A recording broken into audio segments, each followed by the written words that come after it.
And our top story tonight at 11, major decisions being handed down by the 4th Appellate Division of New York in cases relating to the Tops mass shooting. Good evening, I'm Scott Levin. And I'm Mary Alice Demler. Two of those cases were focused on the role social media and firearms manufacturer played in the shooting. 2 on your side's Nate Benson is in the newsroom tonight with the latest. Nate? Yeah, good evening, Scott and Mary Alice. Those decisions resulted in one lawsuit being dismissed and another being allowed to proceed.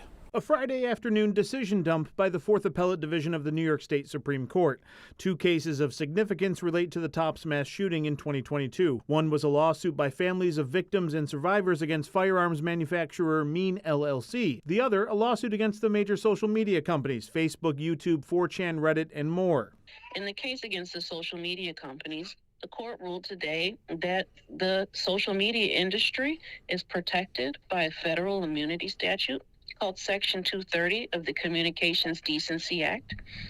We lost that decision in a 3-2 decision. Attorney Kristen Elmore represents the families of victims and survivors. In the 17-page decision, Associate Justice Stephen Lindley wrote in part that social media companies are, quote, entitled to First Amendment protection for third-party content recommended to the shooter by algorithms. Lawyers for the families of victims and survivors argued that social media companies were liable because the algorithms of social networks fed the top shooter, quote, a steady stream of racist and violent content. The 2 judges who dissented, however, were convinced that we had valid products liability claims against these social media companies, and that federal immunity statute shouldn't bring blanket protection against social media corporations for defective product designs. Elmore says they are considering appealing the decision in the New York State Court of Appeals, the state's highest court in Albany. As for the lawsuit against firearms manufacturer MEAN LLC, a lower court denied the company's motion to dismiss the case, and Friday the appellate court upheld that decision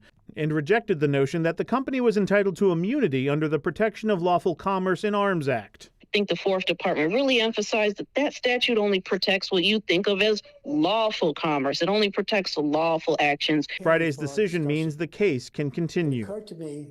I reached out to the law firm representing MEAN LLC for a comment about the appellate ruling, but I did not get a response. On your side, Nate Benson, Channel 2 News.